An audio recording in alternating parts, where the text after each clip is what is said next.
Bonjour et bienvenue dans Ours Inside, le nouveau format proposé par Ours. Ours Inside, c'est une agence qui nous invite à découvrir son histoire, ses valeurs et ses projets. Pour cette nouvelle immersion, l'émission est réalisée en partenariat avec White Mirror. White Mirror, c'est une agence de communication digitale créée en 2018 par Nicolas Guillemot et Jeanne Fiori. Chose assez incroyable, elle compte aujourd'hui 40 collaborateurs et affiche de très belles références parmi ses clients en l'espace de juste 5 ans. Aujourd'hui, je vous propose de faire la connaissance de White Mirror et de sa cofondatrice Jeanne Fiori. Bonjour Jeanne. Bonjour Mathieu. Merci de nous recevoir au sein de ton agence. Je dis ton agence, mais en fait, comme je le disais il y a un instant, vous êtes deux cofondateurs. Oui, c'est vrai que j'ai cofondé donc l'agence White Mirror en 2018 avec Nicolas Guillemot, mais aujourd'hui j'en suis la directrice générale. Alors raconte-nous un petit peu ton parcours. Est-ce que par exemple tu dirais que tu es une digital native ? Je sais que Nicolas, lui, vient du papier, donc c'est une rencontre intéressante. Oui, en fait, mon expérience print vient du papier fait de la résistance parce que c'était mon premier client quand moi j'étais freelance. On a gardé cet amour pour le papier et puis pour les beaux objets. Et je pense que ça se voit quand on se balade aussi dans les bureaux de White Mirror. Alors je sais pas si je suis une digital native, mais j'ai pas vu Internet naître, c'était né avant moi. Mais j'ai vu naître les réseaux sociaux, j'ai vu naître Facebook, Instagram, TikTok évidemment. Et donc j'ai quand même grandi avec cette façon de faire et de communiquer sur les réseaux sociaux. Donc moi je suis plutôt de la génération Skyblog. J'avais beaucoup trop de Skyblog quand j'étais adolescente. Génération MSN, donc la génération de l'instantané aussi beaucoup plus. Mais quand même avec la DSL et un peu de Minitel. Donc voilà. Donc une digital professionnelle native puisque tu as commencé à travailler avec voilà, tous ces instruments qui étaient disponibles. Moi je suis plutôt quelqu'un qui a commencé par les lettres et les lettres classiques. Donc je suis passée du latin au digital. Donc j'ai fait un peu un bond dans le temps quand j'ai fait mes études parce que j'ai commencé avec 3 ans de classe préparatoire en lettres classiques à Lyon. C'est comme ça que je suis arrivée à Lyon. Et après j'ai fini en management et en digital, mais en fait en parallèle de ces études. Comme je disais, je communiquais déjà à travers des blogs, un Twitter, Instagram, etc. Donc j'avais déjà cette appétence-là, sans savoir que je voulais en faire mon métier en fait. Je disais 40 collaborateurs, vous êtes lancé il y a 5 ans, c'est quand même assez incroyable cette vitesse. Voilà, tout était calculé à l'avance, vous aviez vos points de passage, c'est respecté. J'aimerais bien, ça aurait été bien de savoir ça avant. Mais non, moi si on m'avait dit il y a 5 ans que là j'avais 40 collaborateurs, 400 mètres carrés de bureau, jamais je l'aurais cru. En fait on est arrivé sur le marché avec une promesse qui était assez simple, c'était d'être pragmatique et être opérationnel. Et je pense que c'est arrivé au bon moment, en tout cas les clients qu'on a eus étaient assez friands de ça. On a rencontré en tout cas notre cible quand on s'est lancé. Et après la chance qu'on a eue, c'est qu'en fait nous on a tout de suite travaillé avec des modèles d'abonnement. Et avec des clients qui sont fidèles. On a presque 80% de re-signatures chaque année, ce qui fait que ça nous permet d'avoir une bonne visibilité. Quand on signe des clients sur 1 an, 2 ans, on a une bonne visibilité pour recruter et du coup mettre les équipes en face. Je pense que c'est ça qui a permis un peu cette croissance. Et après, on ne va pas se mentir, le Covid aussi nous a fait bien accélérer. Il y a plein de gens qui sont passés sur des sujets social media alors qu'ils ne l'envisageaient pas forcément. Il y a un plafond de verre qui a un peu explosé à ce moment-là. Et donc, finalement, on a profité de cette vague-là aussi. Tu as dit que tu avais fait des études de lettres. On va faire un peu de sémiologie. White Mirror, c'est une agence de communication digitale et non pas une agence digitale de communication. Alors, c'est quoi la petite différence que tu y mets ? Je pense que la différence que j'y mets, c'est qu'on aborde vraiment tous les métiers de l'agence à travers ce prisme digital, ou en tout cas cet ADN digital qu'on peut avoir. Par exemple, les métiers de relations presse, on les aborde avec des formats qui peuvent être interactifs, des dossiers de presse qui sont interactifs, avec une façon de rentrer en contact aussi avec les journalistes qui prennent en compte leur usage réseaux sociaux par exemple. L'influence aussi, c'est un pont entre les deux. Donc je pense qu'il y a cet aspect-là dans tout ce qu'on entreprend, à travers notamment le studio de création qui a vraiment pris les codes du digital. Je pense aussi que en fait, on a décidé de s'intéresser que à la communication digitale. Il y a quelques métiers en fait de la communication qui sont donc les réseaux sociaux, la presse, l'influence, la création de contenu et la publicité. Et donc vraiment, on est dans cette branche de la communication digitale en fait. Alors on le sait, hein, tous les clients n'ont pas la même maturité. Comment vous accompagnez ces différents types de clients? Comment vous les distinguez quand vous avez le premier appel? Vous dites, tiens, lui, il est plutôt ce profil ou plutôt celui-là? En fait, c'est vrai qu'on a différents modèles de fonctionnement à l'agence et différentes façons d'accompagner nos clients. On gère tout de A à Z, c'est-à-dire qu'on va vraiment travailler sur la stratégie, que ce soit social media ou presse ou ads, et on va gérer l'opérationnel. Et ça, c'est ça qui nous a fait grandir, c'est notre modèle principal, on va dire. En fait, on aime appliquer les stratégies que nous, on a imaginées. On est persuadé qu'une stratégie ne prend de valeur que dans l'exécution, donc on aime avoir cette partie d'exécution. Mais on a aussi donc des clients qu'on accompagne sur la partie stratégie, mais pour le coup, on va jamais faire une stratégie et les lâcher dans la nature. On va toujours envisager des passations, de la formation ou en tout cas des jalons qu'on va poser avec le client. Après, on a aussi des clients chez qui on se passe un peu le relais, c'est-à-dire qu'on va les accompagner sur la partie stratégie et sur quelques points, que ce soit dans l'année ou sur quelques missions ponctuelles, mais ils font appel à nous parce qu'ils savent qu'on les connaît, qu'on a déjà travaillé avec eux sur des sujets spécifiques. On a aussi le modèle en régie, où on va envoyer quelqu'un chez le client et il va être 100% dédié à ce sujet-là. Et enfin, on a aussi décidé donc de forfaitiser notre studio créa. Et donc là, nos clients nous sollicitent seulement sur la partie création de contenu qu'on est capable de gérer en interne. Alors justement, on parle de ce studio de créa parce que toutes les agences n'ont pas leur propre studio. Ça, c'est quelque chose qui est identitaire chez vous. Nous, dès le début, chez White Mirror, on a décidé d'internaliser toutes nos compétences. Donc, que ce soit sur nos métiers social media, presse ou autres, on internalise tout.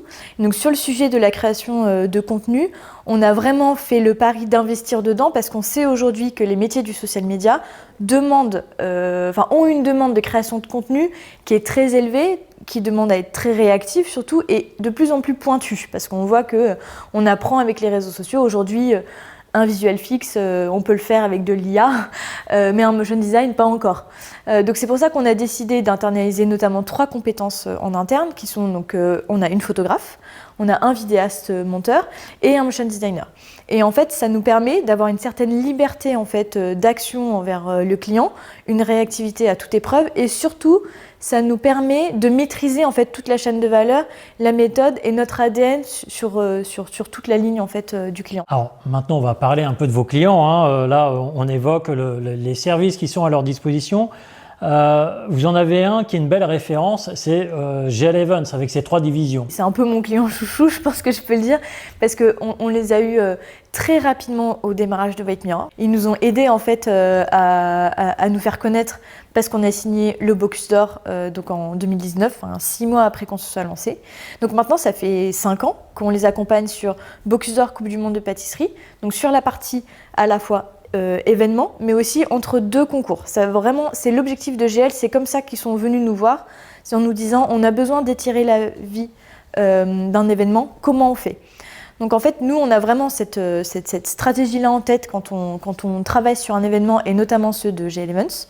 Le gros temps fort, ça va évidemment être les compétitions, le moment du live. Et donc on a vraiment développé toute une méthode de social media événementiel où on travaille sur des contenus chauds, c'est-à-dire des contenus qu'on va faire tout de suite et diffuser tout de suite. Ça peut être des photos appareils photos qui sont retouchés, etc. et diffusés 5 minutes après. Ça peut être des reels, ça peut être des interviews. Après, il y a toute la partie contenu froid avec les photos officielles, les vidéos, des rushs qu'on utilise justement pendant 1 an, 2 ans, etc. Et après, toutes les choses qui sont peut-être plus officielles comme la photo officielle, la vidéo officielle.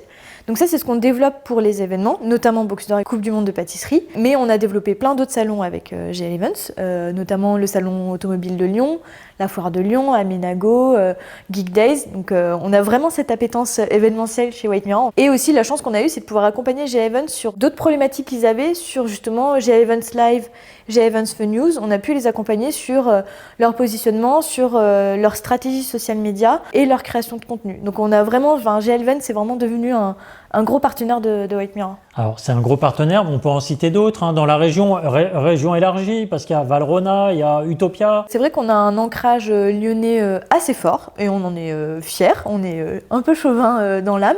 Donc oui, tu les as dit, donc Valrhona, Utopia, mais on travaille aussi pour les Alpes Bocuse, pour des entreprises qui sont B2B comme Rubix par exemple, qui est une super belle entreprise de la région. On aime beaucoup travailler avec les acteurs de la métropole de Lyon, les aéroports de Lyon aussi qu'on a eu en 2023. On travaille aussi avec des marques nationales bien sûr, mais en fait on n'a pas de spécialisation liée à un secteur d'activité. On nous dit souvent food, mais en fait pas tant que ça, on est très B2B dans l'âme. Mais on a surtout 3 types de clients qui sont différents. On va avoir ceux qui sont digital natifs, donc ceux qui ont vraiment 100% du business qui repose sur le web et leur communication web. Et donc ce sont des clients qui vont avoir besoin de ROI, de résultats, de pouvoir parler d'expert à expert. Ensuite, on a des clients qui sont notre cœur, on va dire, de métier, qui va être les annonceurs qui sont overbookés, ceux qui peuvent ou qui ne veulent pas recruter et qui ont l'habitude de travailler avec des agences. Ils vont avoir une agence social media, une agence de presse, une agence SEO, SIA, etc. Et puis on a aussi ceux qui sont en transition digitale et pour qui on fait le même métier, mais c'est qu'on doit leur expliquer un peu plus encore à quoi sert le social media, quels sont les résultats qu'ils peuvent en attendre, comment ça fonctionne, etc. Donc voilà, c'est un peu comme ça qu'on travaille nos clients. Je vais te proposer de regarder un reportage sur un nouveau client, Food celui-là. Oui. Il s'agit de Justin Bridou. Justin Bridou, c'est une marque que tout le monde connaît, on a tous grandi avec. La juste sèche. De Justin qui? De Justin Bridou. De Justin Doux. De Justin Bridou. Pour White Mirror, Justin Bridou, c'est un budget assez stratégique. La mission est ultra complète, donc toutes les équipes peuvent s'amuser sur ce client et c'est ce qui fait que ça plaît beaucoup. Dans le pôle social media, on est 3 à travailler pour ce client. 2 CM qui s'occupent vraiment de la partie opérationnelle et de la création de tous les contenus. Et moi, je viens un petit peu en complément de tout ça pour apporter d'autres idées, pour veiller à ce que la vision stratégique qui a été imaginée au début de la collaboration soit suivie tout au long de l'année. L'univers Bridouland, il avait déjà beaucoup vécu, donc nous, on a estimé que c'était important de commencer à le faire évoluer. Pour autant, l'équipe Justin Bridou y tenait vraiment et c'était vraiment un repère important pour la marque. Donc on l'a conservé. TikTok, c'est une nouveauté pour Justin Bridou. C'est le seul des réseaux sociaux qu'on gère aujourd'hui qu'il n'avait pas avant. Donc on l'a lancé début janvier. Au début, les clientes étaient un petit peu interrogatives sur la volumétrie qu'on proposait, puisqu'on leur a proposé jusqu'à 30 TikTok par mois. Et finalement, c'est une grande réussite. On ne s'essouffle pas du tout sur les contenus, on se renouvelle. Et la communauté est très réceptive à ce qu'on propose, puisqu'aujourd'hui, on a presque 20 000 followers, 200 vidéos qui ont fait presque 8 millions de vues en cumul et en 100% organique. Sur Instagram, on a plus de 14% de taux d'engagement, ce qui est vraiment énorme pour cette plateforme. Et c'est grâce à la nouvelle stratégie qu'on a mise en place, avec notamment la présence de plus d'humains, de moments de vie et de moments de consommation. L'influence pour Justin Bridou, on le travaille sur 2 niveaux. Le premier niveau, c'est la stratégie annuelle qu'on a mis en place en fonction des actualités de la marque et des sorties produits avec différents influenceurs. Ça va être du portage produit, du testing produit. Et le deuxième niveau, c'est l'idée de pouvoir rebondir sur l'actualité des réseaux sociaux et notamment des communautés des influenceurs. Pour donner un exemple, on a eu l'opportunité de travailler avec Sébastien Harris, qui est un TikToker, Instagrammeur américain, mais qui fait du contenu en France, qui est un très grand fan de saucissons et qu'on a capté en fait grâce à ses abonnés qui ont tagué la marque plusieurs fois. Pour tenir le rythme de la volumétrie qu'on a proposé aux équipes Justin Bridou, alors on a défini un fil conducteur du challenge. Sur TikTok en particulier, on les invite à essayer de faire le maximum de vues. Je pense notamment à une vidéo qu'on a identifiée, c'était une vidéo de mariage où le marié revisitait le lancer de bouquet et en fait il a fait un lancer de saucisson. Donc on les a challengés pour qu'ils atteignent le million de vues sur la vidéo, ce qu'ils ont fait. Le gros événement de la rentrée pour nous, c'est effectivement le partenariat entre Justin Bridou et GP Explorer. Pour White Mirror, ça représente une présence sur place et la préparation de contenu pour tirer le fil de cet événement sur les semaines qui suivent. On va collaborer avec un influenceur. C'est une course qui a été créée par Squeezie, un youtubeur français que je ne présente plus. C'est une super opportunité pour nous en tant qu'agence, mais également pour la marque Justin Bridou de pouvoir collaborer avec eux. Et on travaille notamment pour l'écurie Villebrequin.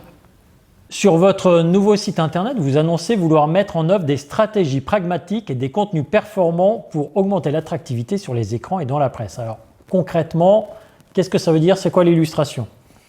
En fait, concrètement, ça veut dire quoi? Ça veut dire qu'on va pas juste pondre des slides et une belle stratégie et sans réfléchir à comment ça va fonctionner aujourd'hui. Les réseaux sociaux, c'est des algorithmes, c'est des choses qui fonctionnent pas.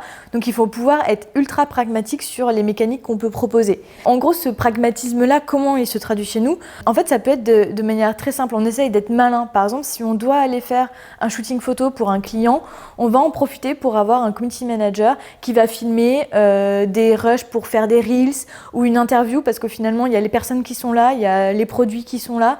Donc, on va essayer de capitaliser en fait sur ce moment-là pour créer plus de contenu.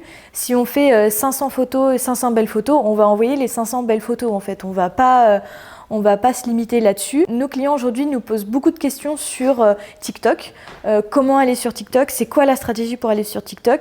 Et aujourd'hui, on ne peut pas juste proposer des stratégies TikTok sans proposer de les faire derrière, parce qu'en fait ça demande des mécaniques, du temps, des compétences que nos clients n'ont pas. Donc c'est de tout de suite enclencher sur l'opérationnel. Mais ça va être aussi de savoir rebondir sur les besoins de nos clients. Je parlais tout à l'heure de Rubix, qu'on accompagne notamment principalement sur LinkedIn avec une communication corporate, et qui ont eu un besoin de mise en avant de leur offre d'emploi d'alternants. Et donc on a tout de suite imaginé une mécanique sur de l'influence sur TikTok. TikTok qui n'est pas forcément un réseau sur lequel ils seraient allés parce qu'eux, ils sont sur des sujets B2B par rapport à leur communication corporate. Pour autant, ça a cartonné, on a fait beaucoup de vues, ils ont eu des pics dans les candidatures. Donc, voilà. Donc on a vraiment cette idée de pivoter rapidement selon les besoins de nos clients tout de suite, quoi. J'ai envie de parler d'une autre marque, c'est la marque employeur, c'est-à-dire comment on communique sur soi, sur son image, sur ses valeurs pour justement attirer des candidats. On l'a dit tout à l'heure, vous êtes 40 dans des locaux qui ont beaucoup de cachets, ils sont hyper centraux là puisqu'on est à quelques centaines de mètres de la place Bellecour. Pourquoi ce choix alors qu'on est de plus en plus sur le télétravail? Pourquoi finalement ne pas se dire en fait on va avoir un lieu de réunion mais les gens vont travailler plus facilement chez eux, quoi? En fait, moi, quand j'ai créé White Mirror, j'ai voulu créer l'agence dans laquelle j'avais envie, moi, de travailler. Et donc, je l'ai un peu façonné comme ça au début, en tout cas. Donc, pour moi, il fallait que ce soit hyper central. Il fallait que j'ai envie d'aller au travail le matin. J'ai envie que les collaborateurs soient contents d'aller au travail le matin. Donc oui, ça passe par une bonne ambiance, par des plantes, par une jolie déco. C'est une question de feeling et j'ai envie que quand les gens ils passent la porte de White Mirror, ils disent « Ah, on se sent bien ici ». Pour moi, le télétravail, c'est presque un non-sujet parce qu'aujourd'hui, ça s'est tellement généralisé que ça nous paraît évident de le mettre en place. Et puis surtout dans nos métiers où par exemple nos attachés de presse doivent passer des après-midi entières à faire des relances, clairement elles seront mieux pour le faire chez elles. Pareil pour nos community managers qui vont créer des gros calendriers éditoriaux, il vaut mieux qu'ils soient chez eux pour être très concentrés. Donc voilà, donc pour moi sur le télétravail il n'y a pas de sujet. En revanche, effectivement, on a mis en place la semaine de 4 jours et demi. Nous, on avait vraiment envie de participer en fait à ce débat sur l'équilibre entre la vie professionnelle et la vie personnelle. Débat qui a été lancé par des gens comme LDLC, mais aussi comme Welcome to the Jungle, dont on s'est beaucoup inspiré. Et pour le coup, c'est carton plein parce que nos équipes sont en week-end le vendredi à 13h. Elles ont 2 jours et demi de week-end.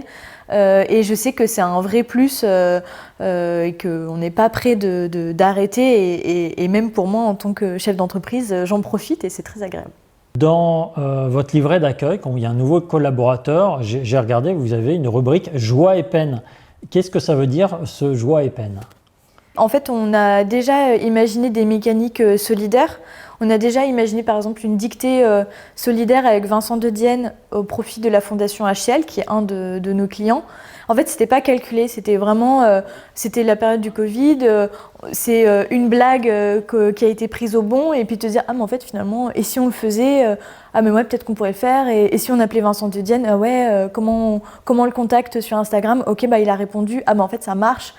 Et en fait, en 2 semaines, on a réussi à créer une dictée avec 2000 personnes. Il y a eu plein de dons.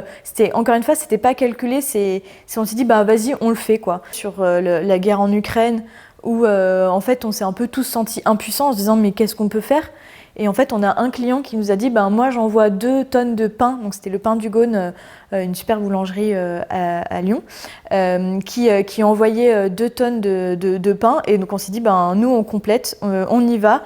On avait assez peur que ça marche pas et qu'il y ait personne qui vienne pour faire des dons. Et au final, on en a eu plein, on devait remplir un camion, on en a rempli 3. Ce principe de solidarité, à travers ces 2 actions, et on espère en faire d'autres, c'est vraiment issu des équipes qui lancent des idées et qu'on se dit ouais, allez, on y va quoi. Quand on entre dans l'agence, on voit sur l'un des murs, il y a marqué More Creation, More Influence, et ça se termine More Ads, et ça se termine par More Kermesse.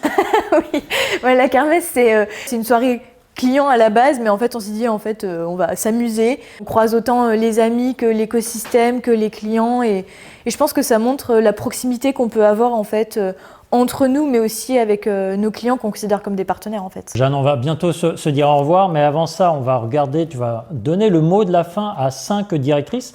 Pourquoi avoir voulu mettre en valeur justement ces directrices ? White Mirror en 2022-2023, c'est pas Jeanne et Nico, c'est 40 personnes qui font que ça fonctionne. En 2022, on a vraiment cherché à structurer l'agence pour structurer justement cette croissance rapide, on en a parlé, et donc on a nommé en fait une ligne de directrice. Donc pour moi c'était important qu'elle puisse prendre la parole parce qu'en fait c'est grâce à elle aujourd'hui que White Mirror ça tourne et que ça fonctionne. Bon, merci beaucoup de nous avoir reçus, Jeanne, et donc on regarde tout de suite Margot, Mathilde, Anne, Laura, Éline et Florence. Le nom White Mirror, il fait évidemment référence à la célèbre série Black Mirror. Nous, on prend évidemment le contre-pied et on va révéler toutes les choses positives que les réseaux sociaux peuvent apporter à une entreprise et aux collaborateurs qui la composent.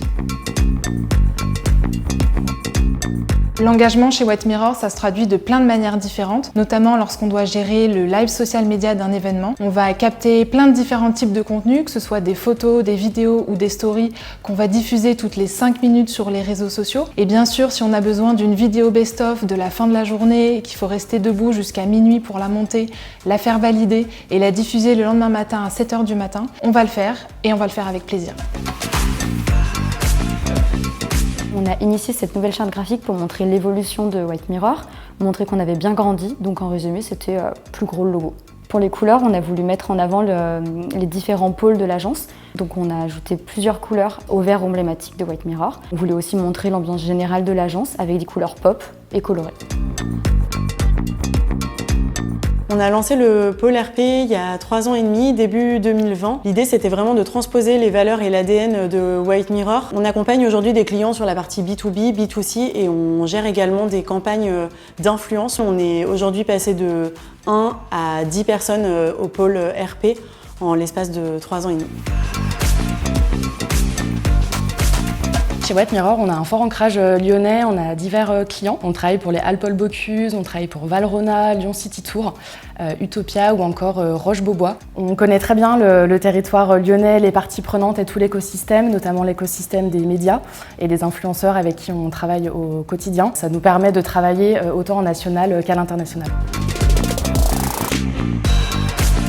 Mon plus beau souvenir, c'est difficile, il y en a eu plein. Je dirais les séminaires, c'est la bonne occasion d'évoquer la période qui vient de s'écouler, de voir si on a atteint nos objectifs, de se fixer les prochains. En début d'année, on était chez Chapoutier pendant 2 jours, on a fait une dégustation de vin et on a enchaîné sur une soirée endiablée qui était très sympa. Donc voilà, c'est un peu le mélange de pro-perso que j'adore dans ces séminaires.